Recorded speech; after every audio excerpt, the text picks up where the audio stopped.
Black billionaire poses as janitor in his hotel, fires entire staff after what he sees. The only thing they noticed was the squeaky wheel. Not the man behind it. Not the mop. Not the navy blue coveralls marked Tyrone. Just the sharp screech of plastic wheels dragging across the polished marble floor of the Orion Grand, a five-star hotel in downtown Atlanta, home to politicians, celebrities, and CEOs. Tyrone Walker kept his eyes low. The cart moved at a slow, steady rhythm as he passed by the gleaming glass walls of the lobby bar, where guests sipped $80 cocktails and discussed mergers like they were weather forecasts. A security guard gave him a half glance, then looked away. The front desk clerk didn't acknowledge him at all. He was invisible. And that was exactly what he wanted. 3 weeks earlier, Tyrone had walked into this hotel wearing a $1,000 tailored suit and been treated like a problem. He hadn't revealed who he was then. He didn't need to. That day, he'd watched a black couple be denied check-in for missing documentation, while a white influencer was given an upgrade without showing ID. He hadn't said a word. He just watched, and he made a decision. Tyrone Walker was worth $4.3 billion. He had built an empire in tech infrastructure, expanded into real estate, and quietly acquired a portfolio of hotels across the country, including this one. But when the complaints about staff behavior at the Orion Grand reached his desk, racial profiling, class discrimination, staff cover-ups, he didn't send lawyers or HR reps. He shaved his beard, swapped his Rolex for a Timex, and came back through the service entrance with a mop. He'd been undercover for 12 days now, and each day chipped away at the illusion of luxury he once admired. As he passed the front desk, he caught a whiff of vanilla latte. Kyle, the front desk lead, leaned against the counter, scrolling through Instagram while two guests waited. One was a black woman in a plain black dress, wheeling a suitcase. The other, a young white man with ski sunglasses hanging from his shirt, smirked impatiently. Kyle called the white guy up first. Tyrone paused just long enough to catch the moment. He moved toward the base of the front stairs, where a team of valets stood chatting in hushed tones. One of them, Noah, nudged the other with a chuckle. "Yo, janitor's back. Must have missed the slop bucket." They laughed. Tyrone didn't flinch. Inside, though, he clocked every detail, every word. He moved toward the service elevator.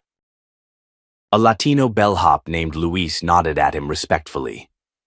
Tyrone returned the nod. Luis was one of the few who didn't talk down to the staff, or the guests who weren't dripping in diamonds. Tyrone had watched him offer his own bottled water to a homeless woman sitting outside the hotel last week. No one else even saw her. The elevator opened to the 9th floor, and Tyrone pushed his cart down the hallway. Room 914 had filed a plumbing complaint, but that wasn't why he was here. He wanted to observe housekeeping, check if corners were being cut. As he stepped past room 92, he heard raised voices behind the door. "No, ma'am," someone said, clearly irritated. "Like I said, early checkout means you're charged for a full day." "I wasn't told that. The website said..." "That's not my problem, is it?" Tyrone kept walking. Room 914's door was slightly ajar. Inside, a housekeeping supervisor named Denise balked at a younger maid, arms crossed. "You call that folded?" Denise snapped. "What is this, amateur hour?" "I'm sorry, Miss Denise, I thought..." "You're not paid to think, Marla. You're paid to make this place look like money." Tyrone's presence startled them both. Denise scoffed. "What are you doing here?" "This floor was already cleaned." "Got a call about a sink backup," Tyrone said, voice low, neutral. "Then fix it, and don't get in our way," she said, brushing past him. Tyrone watched her go. Inside the room, the bed had indeed been made, but poorly. More concerning, however, was the minibar. Several items had clearly been used and restocked without sanitation.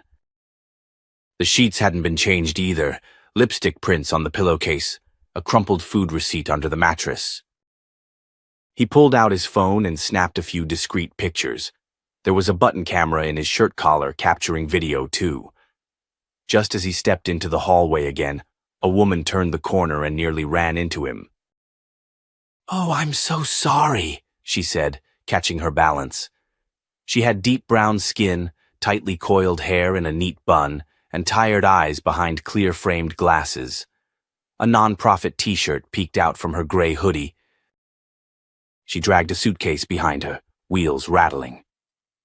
"Room 917, she said, offering a weak smile. "I think I'm lost." Tyrone returned the smile. "Happens. Elevator's that way." "Thanks," she said, then paused. "You work here, right?" He nodded. She hesitated, then blurted, "Do they treat everyone like this, or is it just me?" He tilted his head. "What happened?" She laughed bitterly. "They lost my reservation. Said it was a system glitch, then charged me double to stay anyway. And when I asked for an iron this morning, the guy at the desk told me I should have packed wrinkle-free." Tyrone's chest tightened. "What's your name?" "Maya," she said. "Maya Reynolds. I'm here from D.C. for a fundraiser. I was hoping to get one night of rest, but..." She trailed off. He didn't say much. Just nodded slowly. "You didn't deserve that." Maya's expression softened. "Thanks. That means more than you know." She disappeared down the hallway. Tyrone stood still for a moment. The fluorescent light buzzed faintly overhead. He could still hear Denise's voice echoing in his head. Kyle's laugh, Maya's words. He exhaled slowly, then reached into his pocket and dialed. A woman picked up on the second ring. "Camilla." "It's me," he said. "You sound done." "I'm close. Start compiling the files. I want every report, every security log, every recorded complaint." Time stamped and backed up. "Is this for legal?" "No," he said. "It's for justice." Camilla was quiet for a beat. "Understood." "You ready to move?" "Soon, but not before I know exactly who I'm firing." He hung up, then looked down at the mop in his hand. 15 years ago, he'd held one just like it to pay his way through college, cleaning dorm halls while attending night classes. Now, here he was again. But this time, the mop wasn't just a tool. It was camouflage. A shield, a weapon, and the people who had laughed at him. They were about to find out who they'd really been mocking. Tyrone pushed his cart toward the stairs, each step echoing like a countdown. They saw a janitor. But what he saw would cost them everything. Tyrone King showed up earlier than usual. The hotel lobby was still wrapped in quiet shadows, soft golden light spilling from the chandeliers, not yet buzzing with wealthy guests or bellhops moving luggage.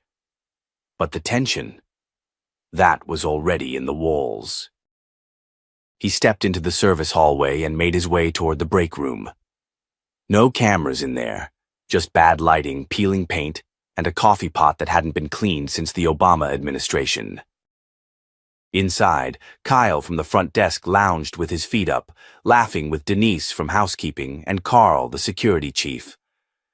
Tyrone paused just outside the door, out of sight, listening. This was why he came early. These were the hours when people said what they really felt. "You see the way that lady in 814 talked to me?" Kyle said, sipping something from a paper cup. "Acted like she belonged here." Denise smirked. "She's the one who came in with that non-profit badge, right? Probably thinks doing charity work makes her better than us." "No," Carl cut in. "She thinks being black and loud makes her entitled to special treatment. These people are all the same." Tyrone's grip on his mop handle tightened. He leaned back slowly, counting to 5. 10 wouldn't help. Denise continued. I made sure housekeeping forgot her request for new towels, told the girls to leave her for last, let her see how equal she really is. They laughed. Tyrone turned away. He passed Maria in the corridor. Her arms were full of linens, her face tired but kind. She gave him a soft nod. Maria, he whispered. You got 5 minutes later? She looked at him, cautious. Depends who's asking. Someone who's watching. She nodded. Come find me after lunch. Upstairs, in the lobby, the day began like any other. Rich guests were greeted with practiced smiles and fresh mimosas. A white couple in athletic wear was handed keys before they even finished checking in. A few steps behind them, an older black couple, Mr. and Mrs. Wallace waited patiently. Excuse me, the woman said gently. We were told we could check in early. Kyle didn't look up. Not for that room tier. But we called ahead. I said no. Tyrone stood nearby, mop in hand, pretending to scrub a spotless tile. He stepped forward. Room 1502 is empty, he said evenly. Kyle snapped his head around. Stay in your lane, Eli. Tyrone stepped behind the desk without asking. Kyle tried to block him, but Tyrone tapped his keycard to the admin console. It unlocked. Mr. Wallace blinked. You work front desk too? Tyrone smiled faintly. Not exactly. He handed them a key envelope. Your suite is ready. Breakfast is complimentary. The couple left, still unsure what had just happened. Kyle leaned in, furious. What the hell is going on? Tyrone's voice dropped. I'll explain, just not to you. He turned and walked off, leaving Kyle standing there, confused and humiliated. Down in the laundry room, Tyrone found Maria loading linens into industrial dryers. You said you were watching? She asked. He nodded. And listening. Look, I've seen what happens here. I'm not who they think I am, and I can help fix this. But I need proof. Not just complaints. Patterns. Maria hesitated. You're not a real janitor, are you? Tyrone met her eyes. No, but I used to be. She didn't ask more. She just reached into her locker and handed him a brown envelope. Inside were copies of emails, handwritten notes, screenshots of texts, photos of injuries, things HR had ignored, or worse, buried. He didn't thank her. He just nodded. Both of them knew what this meant.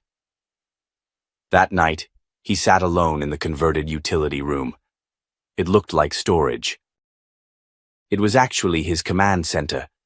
Camilla had wired it herself. Multiple screens flickered silently in front of him. Hours of footage, Kyle denying services, Denise berating staff. Carl brushing off a young woman's complaint. And then, at 10:42 p.m., it happened. Maya Reynolds.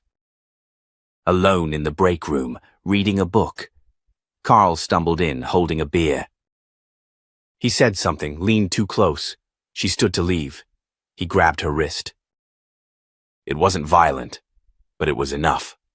Tyrone hit pause. The screen froze with Maya's eyes wide, her body tensed. He picked up his phone. Camilla answered on the first ring. You saw it? Yes. You ready? Tyrone stared at the screen. Move the date up. There was a pause. Are we going full burn? He nodded, more to himself than her. It's time. He hung up. The Orion Grand still sparkled outside, but inside this room, everything had changed. The next morning, the storm was already gathering, even if no one could see it yet. Tyrone stood behind a mirror-tinted window in what used to be the hotel's forgotten tech closet. now a fully wired command center. He watched the lobby come alive. Polished shoes clicked on marble, trays of croissants rolled out, front desk smiles sharpened like blades. Everything on the surface was smooth, but the rot ran deep. Camilla arrived 15 minutes after dawn, dressed in a tailored camel coat and carrying a sleek tablet. To the world, she was just another high-end guest, but to Tyrone, she was the system behind the system. "We got it all," she said, handing him the device. Footage, timestamps, backup files in cloud storage. "Good," Tyrone said, "because they're not walking away from this." She hesitated. "There's more." Room 1107. A veteran and his wife. She's in a wheelchair. They called down for help. You'll want to see how it was handled. He tapped the screen. Footage rolled. Denise, stone-faced, received the call, rolled her eyes, and casually hung up. 2 minutes later, she passed the hallway where the woman struggled with her chair. Denise didn't slow down. One of her assistants laughed. Tyrone stared in silence. Camilla crossed her arms. "That's 3 accessibility violations in 2 weeks. 80 would eat them alive." "No," Tyrone muttered. "I will." He changed out of his suit and back into the janitor's uniform. It wasn't a disguise anymore. It was armor. In the lobby, Kyle was already back in performance mode, smiling at a pair of white influencers live-streaming their stay. Across the room, a Latina mother with a shy little girl stepped up to the counter. "Hi," the woman said softly. "We were told the shuttle to the museum was included." Kyle barely glanced up. "It's full." "Oh, but I said it's full," he snapped. Tyrone stepped forward. "That's strange," he said. "The logbook shows 6 open seats." Kyle's eyes burned. "This isn't your department." "I'm not the one lying." Gasps from the nearby guests. The mother looked embarrassed, clutching her daughter's hand. Tyrone didn't blink. "You're still running the same play, Kyle." "But the game's almost over." He turned to the woman. "Ma'am, the shuttle leaves in 10 minutes. I'll make sure they wait for you." She smiled with genuine relief, then left with her daughter, offering a soft thank you over her shoulder. Kyle's jaw clenched, but he said nothing.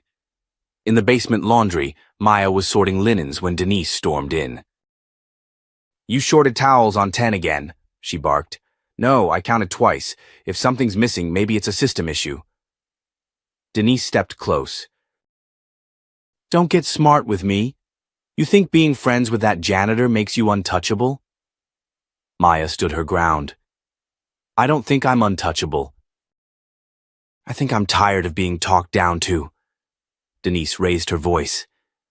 "You've been skating by since day 1.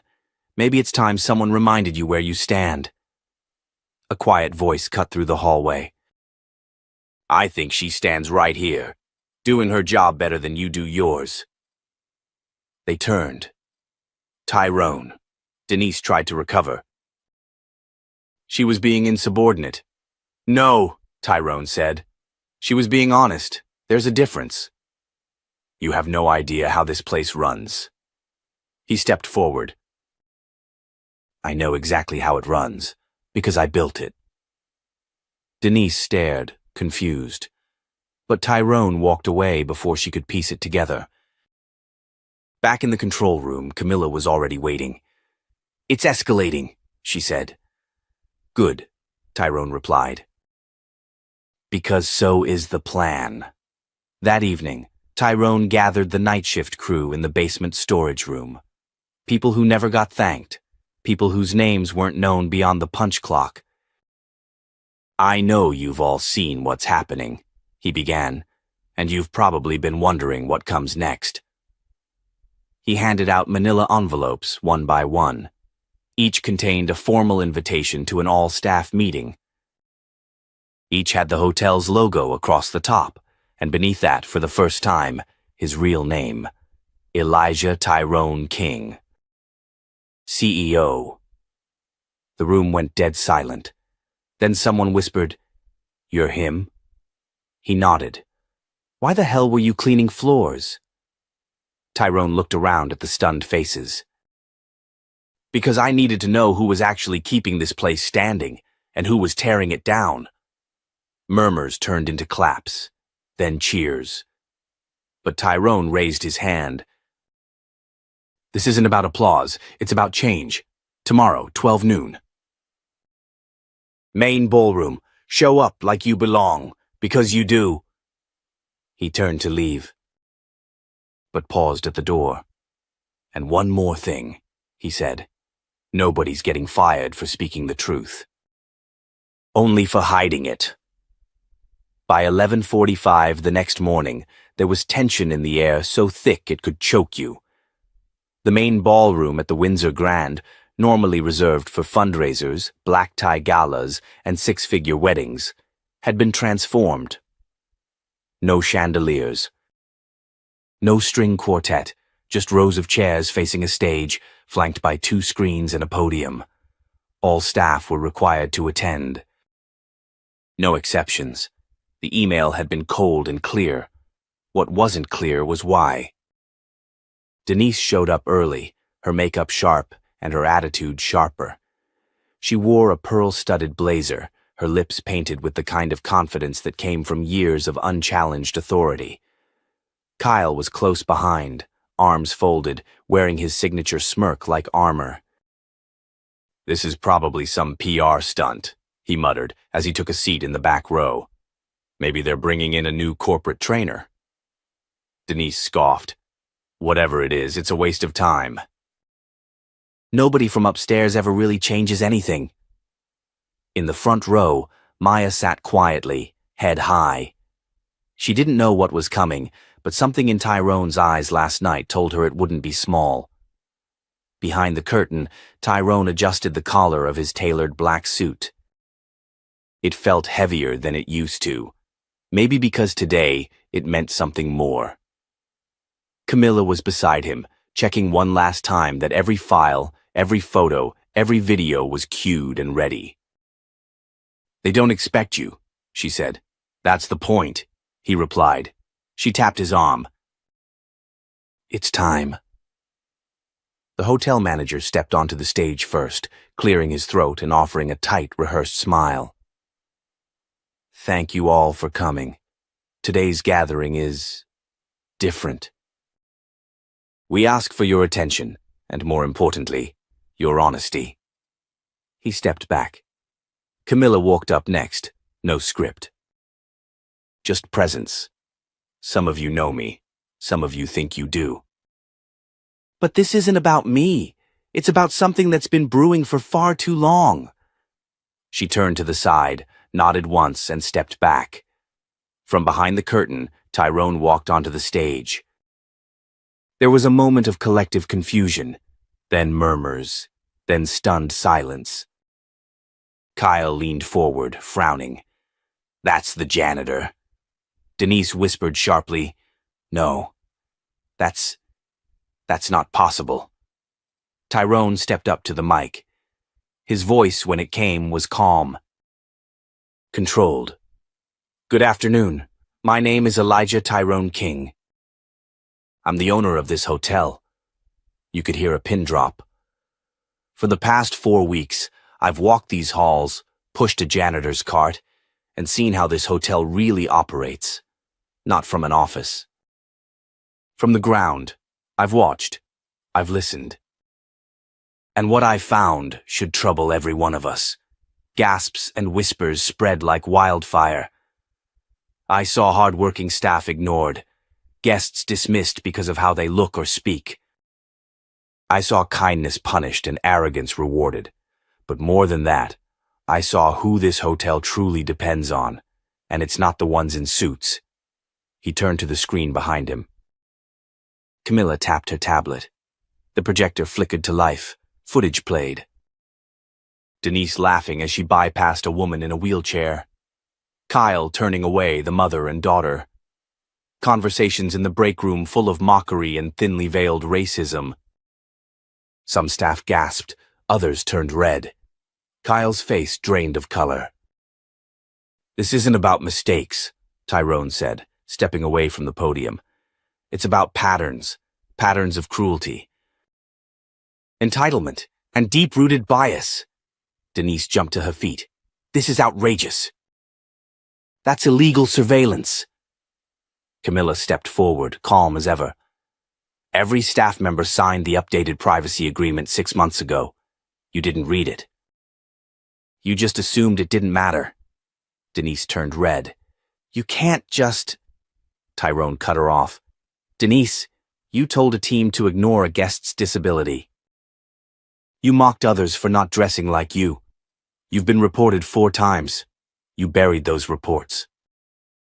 Now they're not buried anymore." Kyle stood too, hands raised. "Okay, wait. I didn't know who these people were. I was doing my job. You were protecting yourself by demeaning others," Tyrone snapped. "And now, you're done." He faced the crowd. Effective immediately, several staff members are terminated, not for being imperfect, but for being destructive. The room held its breath. "To those of you who have worked hard, who've shown compassion when nobody asked you to, you're the future of this hotel. Starting today, there will be changes. Real ones." Camilla handed out sealed envelopes to the front rows. Inside, promotions, raises, new schedules, and a new staff bill of rights, crafted with input from the very people who'd been overlooked. Tyrone paused. "This hotel has my name on it. But it will only matter if that name stands for something." He started to walk off, then turned one last time.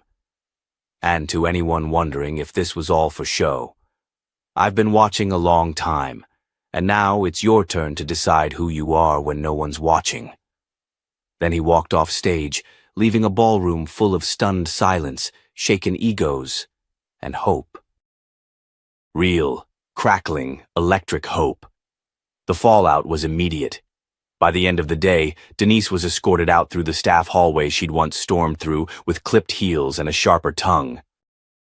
She didn't say a word, didn't scream, didn't throw a last insult.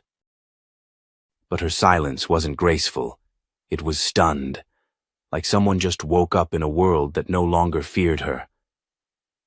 Kyle didn't go as quietly. He shoved through the back exit, his face red, his hands shaking. On his way out, he kicked over a supply cart, knocking towels and shampoo bottles across the floor. A junior bellhop flinched, but no one moved to stop Kyle. No one offered a goodbye. Back inside, the Windsor Grand Hotel felt different. There was a hum, an energy, a ripple of change buzzing in every hallway.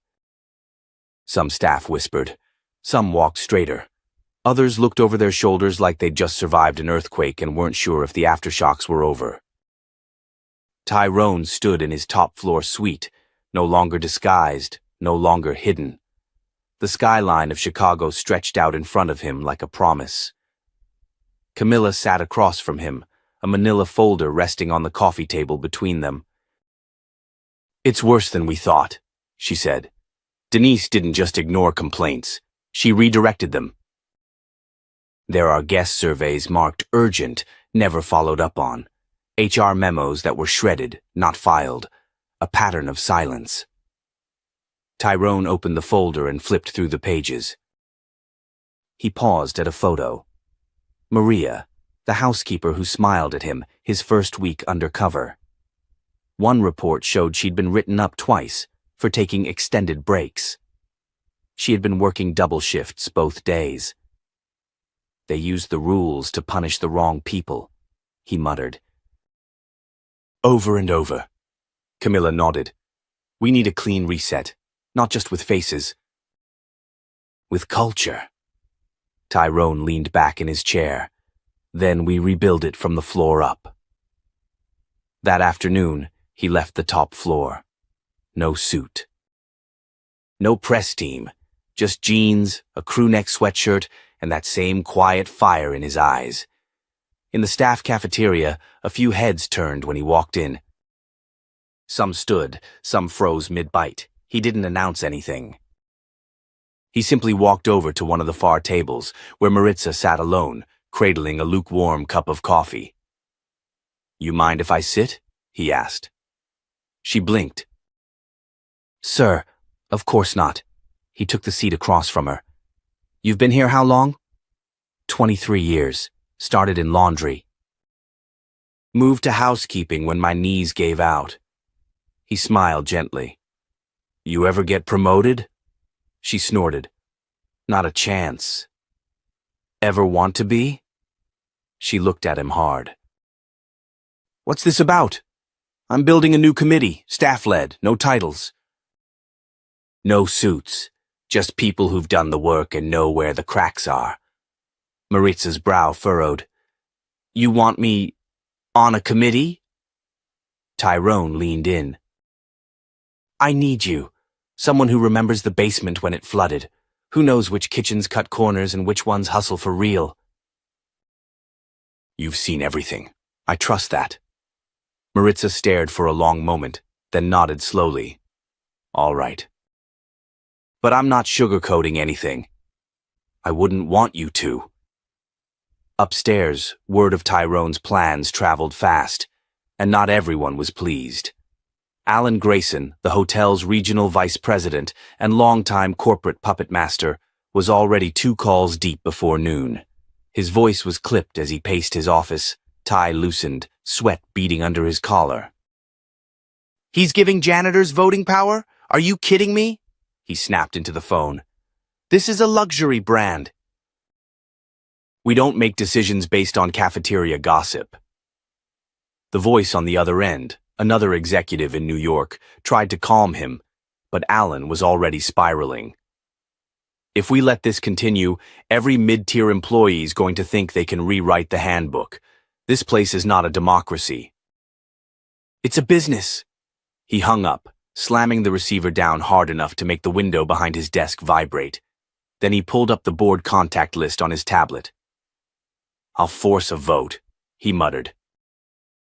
"If the CEO wants to play janitor, maybe he shouldn't be CEO at all." Back in the main lobby, Tyrone lingered near the grand piano, an old Steinway, dusty but beautiful. It had been his mother's favorite piece when she worked in the lobby decades ago. He ran a hand along the polished wood and whispered, "You told me to never forget the ground I came from." "I didn't." His phone buzzed. Camilla's voice was low when he picked up. "Alan's planning a board maneuver." "Emergency vote. He's framing you as unstable. Rogue." Tyrone exhaled slowly. "Let him try." He looked out across the marble floor, where bellhops were now helping guests without being barked at, where the concierge counter had 2 new faces, people who actually smiled. "This place finally started breathing again," he said. "I'm not letting them suffocate it." As he turned to leave, Tyrone passed Maya in the hallway. She smiled, and for the first time in a long while, it reached her eyes. "Whatever you're doing," she said, "keep doing it. It's working." Tyrone gave her a small nod. "It's only just begun." By the time the sun rose the next morning, the Windsor Grand was no longer just a hotel. It was a pressure cooker, and the steam was rising fast. Tyrone stepped out of the elevator onto the executive floor, flanked by Camilla. She was dressed sharp as ever, her eyes locked on the tablet in her hands. The tension in the hallway was so thick it seemed to hum. "Alan's called for an emergency board session," she said. "No formal agenda, just labeled it a vote of confidence." Tyrone nodded, jaw clenched. "He's making his move." Camilla didn't sugarcoat it. "And he's not acting alone. Someone inside your circle is feeding him everything. Meeting notes, internal memos, even the restructuring drafts." Tyrone didn't flinch, but something flickered behind his eyes. Betrayal wasn't new to him, but it still stung. "Let them gather their wolves," he said. "We'll meet them in the open." Down in the cafeteria, the rumors were already flying. Alan's name came up again and again in hushed voices and nervous glances. Some workers were on edge, wondering if the changes Tyrone had sparked were about to be rolled back. Others were ready for war. In a quiet corner, Maritza stirred her coffee with more force than necessary.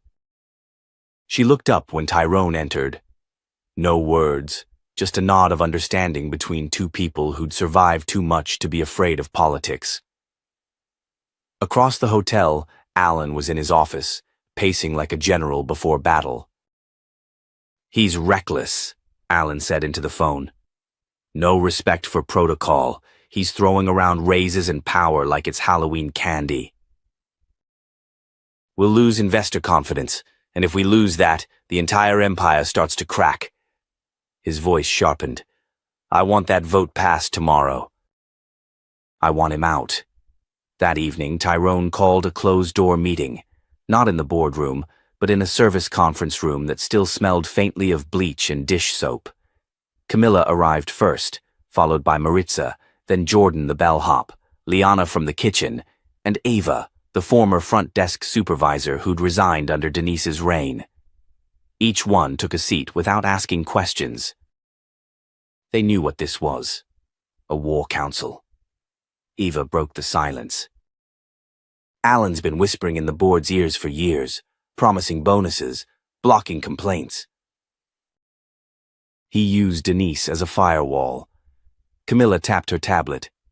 "He's already secured 3 votes. If he gets 2 more, the board can strip Tyrone of operational control." Jordan leaned forward. "Then we take this to the people." Tyrone raised an eyebrow. "Go public?" "We've got stories," Maritza said. "Footage. Records. If the board wants to hide, we shine a light." Liana nodded. "You gave us a voice. Let's use it." Tyrone looked around at them, faces tired, determined, angry. People who had been overlooked for years and still showed up every morning. This wasn't just about a CEO's title anymore. This was about truth. "Then we do it," he said. "Tomorrow." Press conference. Noon. Not in a ballroom. Not in a marble hallway. Camilla's eyes lit up. "Where?" Tyrone smiled. "The loading dock. The one they never let guests see." The next morning, just before noon, the loading dock buzzed with unfamiliar energy. Cameras were being set up. Reporters gathered. Social media influencers circled like sharks, smelling blood and a trending story. Alan watched from his office window, eyes narrowed. "He's staging a circus," he muttered. His assistant poked her head in. "Board members are watching the live stream. They canceled the prep meeting." "What?" But it was too late. Down at the loading dock, Tyrone stepped to the mic. No teleprompter, no PR handler. Just his voice. "I was told this isn't the proper way to lead. That true leadership happens in boardrooms and spreadsheets. But I believe it starts in boiler rooms, in kitchens, in laundry units. It starts with respect." Then he stepped aside. Maritza took his place, voice steady. "I've worked here over 2 decades. No one asked me what I saw, until now." She told her story. Then Jordan. Then Eva. Each voice rang louder than the one before. By the time Tyrone returned to the mic, the press wasn't just filming. They were leaning in. "I didn't come here to expose a few bad apples," Tyrone said. "I came to cut down the whole rotten tree. If anyone has a problem with that, I suggest they step out of the shadows and say it with their chest." The crowd roared. Inside, Alan slammed his tablet down, but his panic wasn't about the speech. It was the notification glowing on his screen. Board session rescheduled, vote postponed pending investigation. His face drained of color. Tyrone's message was loud, and now it was public. The janitor had spoken, and this time Everyone was listening. The boardroom was colder than usual. 12 chairs circled the long glass table like a jury waiting to deliver a sentence. Half the faces looked tense, guarded. The other half, unreadable. At the head of the table sat Alan Brooks, polished and poised, with a thick folder in front of him and a fake calmness resting on his face. He was rehearsing control. "Ladies and gentlemen," Alan began, his voice crisp, "what we saw yesterday was an emotional outburst, not a strategic act. Tyrone may be the majority shareholder, but his behavior is setting fire to the legacy we've all built." Sharon Lynn, one of the longest-serving board members, tilted her head. "I don't recall being part of building a legacy on discrimination and fear." Alan's smile cracked for a second. "That's not what I meant, and you know it." Mr. Hayes, a logistics tycoon, cleared his throat. "Let's not pretend we didn't all see what the press did with that footage. It's everywhere. News, TikTok, morning talk shows, and not a single person is siding with management." Alan forced a chuckle. "Social media thrives on drama. Give it 2 days, they'll move on." Before he could continue, the doors opened. Tyrone King walked in. Alone at first. Then behind him came Camilla, Maritza, Eva, and Jordan, each holding a tablet, each with calm but firm expressions. Tyrone didn't take a seat. He didn't need one. He stood across from Alan and looked around the table. "Good morning," he said evenly. "I won't waste your time with rehearsed speeches. I came to show you the truth, not just tell it." Camilla tapped her tablet. Instantly, the screen behind Tyrone lit up with surveillance clips. Not the ones already leaked, but new ones. Footage of Alan laughing over wine with Denise, mocking the idea of diversity hires. Recordings of private meetings where HR complaints were buried, conversations where board members were warned not to rock the boat if they wanted bonuses. The silence was instant, heavy, loud. Tyrone stepped aside. "You've been fed a narrative that I'm impulsive, emotional, dangerous to the brand. But the real danger," he gestured to the screen, "is right here." Alan rose from his chair, trying to mask his fury. "You're manipulating context." "None of that is fake," Camilla cut in, "because every recording is time-stamped, every transcript verified. And every board member here has just been blind carbon copied the full legal documentation." Alan turned to Mr. Patel, one of his former allies. "You believe this circus?" Patel looked him dead in the eye. "I believe what I saw, and what I allowed. Shame on me for waiting this long to say it." Sharon leaned forward, voice cold. "This board has been complicit, but now, we act." Tyrone opened a black folder and laid it on the table. Inside, a formal motion to remove Alan Brooks from his position as Chief Operations Officer. 11 board member signatures already inked in. Alan's face went pale. "You think this ends with me?" he hissed. "You think pushing me out fixes everything?" "No," Tyrone replied, "but it's where we start." Security entered quietly from the back. Alan flinched but didn't resist as they approached. "You're making a mistake," he snapped. Tyrone met his eyes. "So did you." As Alan was escorted out, silence followed him. Denise, who had been called to the meeting but remained in the back row, tried to slip out unnoticed. Camilla stopped her at the door. "Not so fast." Denise froze. "You were head of HR, the one who signed off on internal reviews and unfounded claims. You're next." Denise stammered. "I didn't know everything." "You knew enough," Camilla said sharply, "and now you're accountable for all of it." Back inside, Tyrone turned to the board. "This isn't revenge," he said. "This is repair, And from this moment forward, no policy, no hire, no promotion happens in this hotel without representation from the people doing the work. The board murmured in agreement. No one looked away. This place isn't changing because it got caught, Tyrone continued. It's changing because it finally has the courage to admit it was wrong. He didn't wait for applause. He didn't need it. As he walked out of the room, the weight that had followed him for years finally began to lift. But he knew the real work had only just begun. Downstairs, word of Alan's removal spread like wildfire. The janitor had just fired the man who thought he ran the world, and nobody cheered louder than the people who'd once been told to stay silent. The sun poured golden light into the atrium of the Windsor Legacy, filtering through the towering glass walls as if the building itself was taking its first honest breath in years. 1 week had passed since Alan Brooks and Denise Holloway were removed. The mood inside the hotel was no longer one of fear or silent tolerance. It was of change, of reckoning, of possibility. Tyrone King stood in the center of the now bustling staff lounge, a place that once echoed with whispers and tension, now filled with conversation and cautious laughter. The vending machine had been replaced. So had the couches.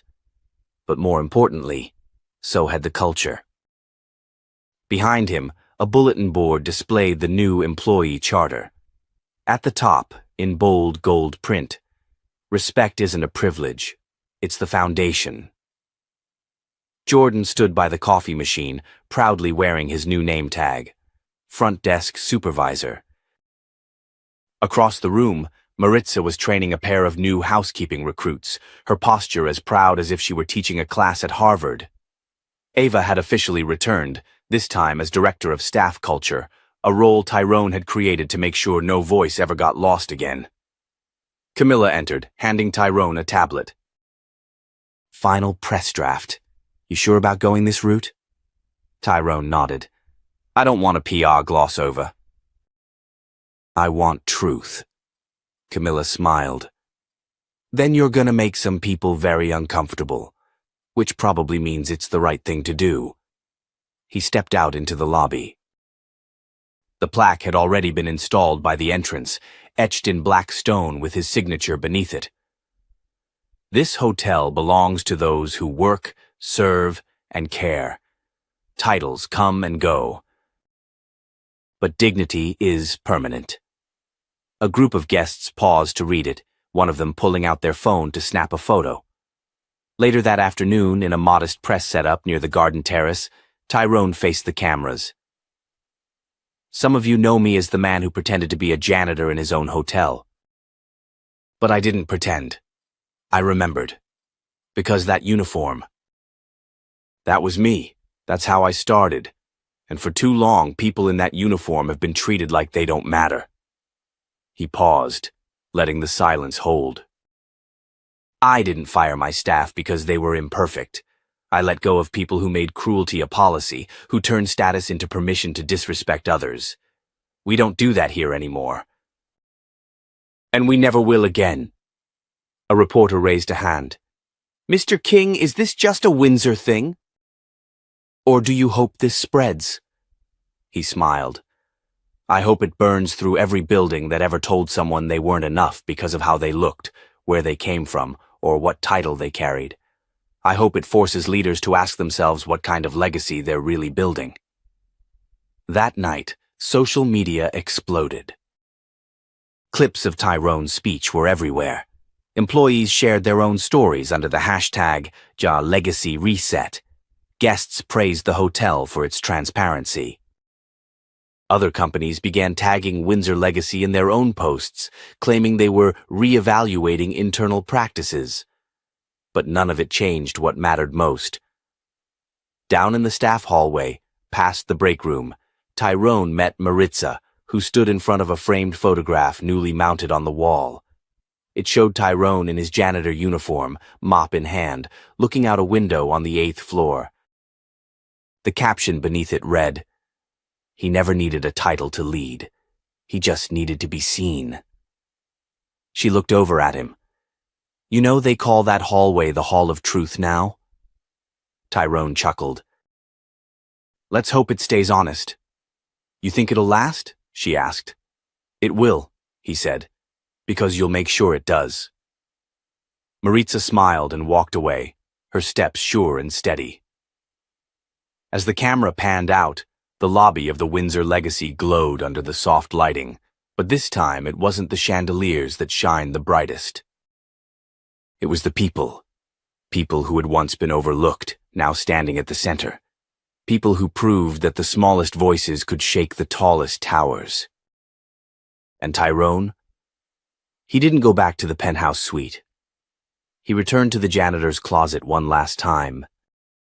Not to hide, but to remember. He placed the old mop against the wall and whispered, "Thank you," before turning out the light. Because justice doesn't wear a name tag. It wears courage.